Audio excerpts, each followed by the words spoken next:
I think we have to realize that life is sort of something that we have to immerse ourselves within. And when I say that, I really just mean that we have to learn to be the life instead of trying to see it. I feel like our constant effort and intention towards sort of becoming something or, portraying this image of ourselves to sort of find value within it is sort of unrealistic. I think that to have value in anything, it has to be inherent to that something. And in realizing that, we have value inherent to ourselves. It's not just about, your acclamation of whatever you want to call it. It's about your acclamation of self. And that's why I feel like ultimately it's about showing up for yourself or being there for yourself or choosing yourself time and time again. Making that conscious intention and effort towards, your progression and your understanding and most of all your life. Your immersion with your life isn't necessarily something you have to do, but I feel like it's something that you should do, especially if you want to live it. I feel like life is too often thought about more than it is actually experienced, and I feel like we treat ourselves as if we're supposed to be experienced rather than actually the vessel of experience. We walk our lives in expectation that, our image of ourselves that we have in our head is aligned with other people's images, and we sort of act in a constant battle to try to maintain that image of our perception of someone else's image of us. When in reality, all we have to worry about is our own. And I feel like even putting that power in someone else's hands is alluding to some sort of discomfort with the self.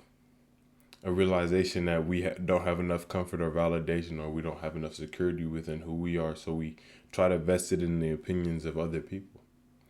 And that's not to say act exactly how you want or do anything immoral, but understand the implications of certain actions and understand the burden we place on ourselves by not allowing ourselves to carry our own weight. And when I say carry our own weight, I don't necessarily mean that in a stress way. I mean that in a way of gratitude, in a way of appreciation and intensity and intimacy. I feel like at some point you have to realize that it's not you versus you, and this constant battle with the self is something that is characteristic of sort of ego. It's sort of a battle with your identity, a battle of who you think you are, who you've accepted yourself to be. And I think in order to change that thought process or to change that image, you have to sort of instill some type of you and you. You have to realize that it's not just you traversing this world, it's you and yourself.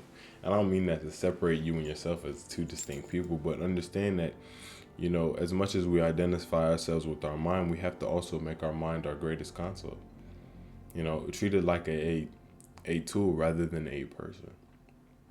And I don't mean that to discredit any feeling or any type of projection of the mind, but to understand that, we live within our own projections. We live within our own world that we create with our mind, with our own connotation as it pertains to everything that we experience. And if we give ourselves the security and validation enough to understand that experience and sort of instantiate something more positive for ourselves, then the life we live can be more characteristic of life than it is of, a perception of it. We can actually go out here and show up for ourselves and be there and cheer for ourselves and, experience what it means to be a person. And I think a lot of us are sort of depriving our experience of ourselves in our inability to acknowledge ourselves, on our inability to truly take that effort towards yourself and be you. And especially recently, I'm realizing that sometimes it's not even about, doing stuff for images, doing stuff to feel better about yourself, or doing stuff to gain anything. It's about doing it for you. Doing it solely for you. And I feel like that is the most freeing thing that we could ever do for ourselves when we're doing anything. It's to have in our minds that we're not doing this for anything but ourselves. And in that way, our discipline, instead of being something stress, it becomes something of love. Something of appreciation for who we are and appreciation of our experience. So we put in some type of work, some type of effort, some type of action in order to act in accordance to whatever we desire. So that desire can, instead of being in our heads, be in the world. And I find that once it's in the world, that validation and that security that we've given to ourselves throughout the time of trying to attain whatever it was allows us to feel deserving of whatever it is that we have. And I find that when we don't feel deserving of something, then we almost self-sabotage all the time. It's it's almost like we feel like it's uncharacteristic of ourselves to, possess a certain amount of things or to possess anything. And in that way, we push it away because we don't feel like we're worth it. And that constant looking at that something in comparison to ourselves, it makes us feel like, we're constantly looking at something that shows us our lack of worth. And I think being shown that sort of shows us that we're kind of flawed in our perception of whatever it is that's out here. I don't think there's a single item in this world that's truly worth more than the life that you have.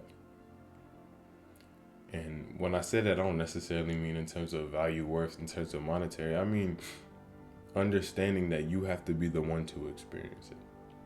And I think in terms of our experience, in terms of life, the most valuable thing that we have is the ability to experience. And if we're taking that away to sort of gratify our minds with some sort of material thing, then we're always going to be lost. We're so preoccupied with the single instantiation of something that we value that we forget to value ourselves. And I think that's what it is meant by showing up for yourself. Being there for yourself is giving yourself the perspective and the general understanding that whatever you want, whatever you need, whatever you feel like you desire, is already here. Because at the end of the day, it's about how that certain something makes you feel and how much of yourself you feel like you can draw out of it. And that's why I feel like giving to yourself isn't necessarily just the affirmation aspect, but also the conscious intention to continue to move forward with your life and be that active participant. Choosing to be present for me wasn't necessarily something I feel like I was doing for this, that, and other, but doing for myself. The peace that I feel like I've been able to attain with myself has given me so much more, I don't know, I wouldn't even call it discipline, but so much more passion, so much more understanding, and so much more life to my experience. Because it stopped being about waiting on life to happen, waiting on specific things to sort of show me that life is great, and start instantiating greatness in the life that I'm existing in right now. Truly doing what I can with what I have. And I feel like doing what you can with what you have is all you can do. Just give your effort to yourself. And when I say effort, I don't mean stress. But I feel like in terms of, this is what I've been thinking recently. In terms of our understanding of like what we desire to do in a moment. Like if I'm like, oh, I'm bored, I just want to be on TikTok. I have to understand that like to some extent TikTok didn't always exist. And that relative desire for that something isn't necessarily something that's always going to benefit me in the moment. And making that conscious choice to show up for yourself isn't necessarily saying that you don't like TikTok anymore, but to say that you like yourself enough to do something that's going to benefit you. And in that way, I find myself liking the things that help me out. Because I like feeling good. I like experiencing myself. I like, that deeper understanding, because at the end of the day, that's all anything ever does for ourselves. Whatever entertainment, whatever short-term gratification we get, it is showing us a glimpse of who we are, a glimpse of, the freedom that we can allow ourselves to have in the present moment. And that's why I feel like our enjoyment is sort of characteristic of that present moment. And when we're allowing ourselves to be present, then enjoyment is pretty much all that can happen. And that's not to say bad things won't happen, but to understand that if you truly allow yourself to be present, then it's not necessarily within the connotations of good, bad, this, that, and the other, but subject to your perspective. And I'm not saying that our perspective is always going to lead us to a positive place, but to understand that if we're able to see our perspective, if we're present enough to see it, then we're at times present enough to make the choice to choose something better. And most of all, choose ourselves. Sort of immersing ourselves with this life, immersing ourselves with the universe is sort of, allowing things to be and allowing yourself to be a part of those things. Not necessarily part in terms of, you derive your value from it, but understand that you're a person. You're a person with a life. You're a human with a goal. And that goal is just as attainable as you allow it to be in mind. I feel like all of our success is always done at first from a mental standpoint. And I think giving ourselves that sort of validity, giving ourselves that consistent effort is it very important. I found that my best times, when things really worked my way, I sort of made the conscious choice to choose positive, to choose good, to choose a pathway that I knew would lead me to something because it's a pathway of value. And I think at times we have to not necessarily do stuff to make ourselves feel valuable, but act in accordance to the value we think we have. If I think I'm such a great person, I think I'm a highly valued person, I'm not doing anything that embodies that value, then my mind is going to find many things to tell me that I'm not valuable. And I'm not saying that we have to keep up with our mind, but if our mind isn't being used as our friend or isn't being used as a tool and is being used as sort of an identifying principle, then we have to understand that certain actions and certain implications of our actions only will aim to tear us down. I feel like we're conscious of so much without even knowing it.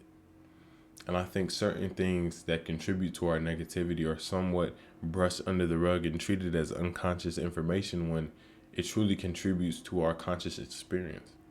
And when I say that, I really just mean that sometimes we do stuff in a way that negatively impacts us. And we do so, without I wouldn't say grand idea, without the understanding of its implication. And that's why I think it's important to be present enough to take your steps so you can recognize when you are going in the wrong direction. I think when we're so oriented on the outcome and so oriented on the goal that we forget to actually intentionally take steps, then we could be walking in the wrong direction while looking at whatever it is that we want. And in that way, we can easily run into obstacles, easily run into this, easily run into that. And that's not to say we won't have obstacles if we take our steps directly. But I think that, obstacles will cease to be obstacles and start to be, just challenges, just things that we have to overcome rather than things we actually run into. And I think the importance is really just being there enough for yourself to see those things. Being there enough for yourself to, be disciplined, give yourself enough and truly like go all in. I don't know how many profound pondering veterans there are in here. But I feel like there's a lot of times where it's like this is your sign to go all in. And I think going all into your life and immersing yourself in it is what allows, your life to sort of be characteristic of the beauty that you have within yourself. And the beauty that you have within your mind in terms of your desires, in terms of what you want from this world. And I feel like you really have to put in if you want to get something. Now, I don't mean that in a transactional way, but in a way to understand that, if you do things that sort of align yourself with a higher value, and you truly believe that you are within that value, then you're going to see things that are aligned with that value, and you're going to do things that are aligned with that value. And in that way, you're going to receive things that are in line with that value.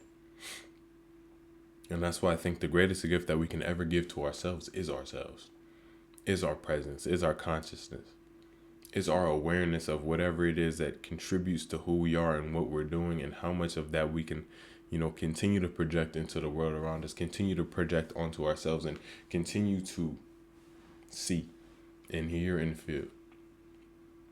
I think giving ourselves that audience and allowing ourselves to stop this performance that we're putting up, sort of allows us to play as we want, play to our heart's content.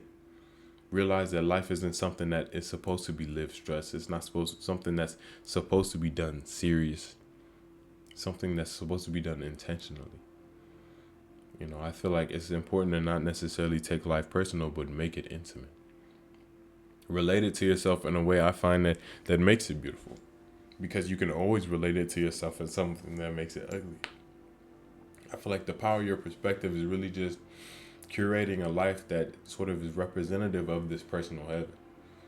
I feel like in expectation or in chasing some type of future heaven, we're creating a present hell. And that's not even to talk about some type of religious aspect, but in terms of our enjoyment of life. I think the Puritan work ethic is very notable, and I think the discipline, it should be placed in the present to gain stuff in the future. The future is built today, not tomorrow. But that's not to say that your enjoyment has to be contingent on some type of future acquisition. I think you can enjoy the right now while you're getting to whatever you think is very valuable, because at the end of the day, whenever you get that very valuable thing, the thing that feels valuable is you. And I think if you can invest any value in yourself and realize that your value isn't necessarily contingent on some type of object or possession or title or status, then you can enjoy the present moment where you are. Because we can't compete where we don't compare, and we compare ourselves to so many things. Who we are is so much beyond comparison that, you know, in period, our value is beyond comparison. And I think in giving ourselves that realization, we sort of open the door to more doors. Open the door to more understanding, open the door to more of ourselves. And I find that, it's sort of an act of love to give yourself value and recognize that your value is always within your perspective of yourself. And in changing your perspective of yourself, you're changing the way in which you act, changing the way in which you interact with the world. And that's why I feel like you always have to show up for yourself. Even if it just means showing up for yourself in terms of your perspective, or showing up for yourself in terms of, whenever you find yourself being slipped into your mind, or negative thought patterns, negative this and negative that, making a conscious choice to stand on some type of positivity. And I know it might be difficult. I know it might be hard for some people, and it's definitely been difficult for me at times. But I feel like it's sort of a muscle that you flex and use in practice. When you give yourself more, when you give to yourself, the only thing that you can get is more of yourself. And I think that that's what authenticity truly is continuing to give to yourself over and over and over and over and over and over to no end. So if you made it this far in the video, thank you. If you didn't, thank you anyway. I really hope you guys are taking care of yourself and doing what you can, what you have, because at the end of the day, the main thing that you do have is yourself. So, thank you. Keep being y'all. Keep being great. And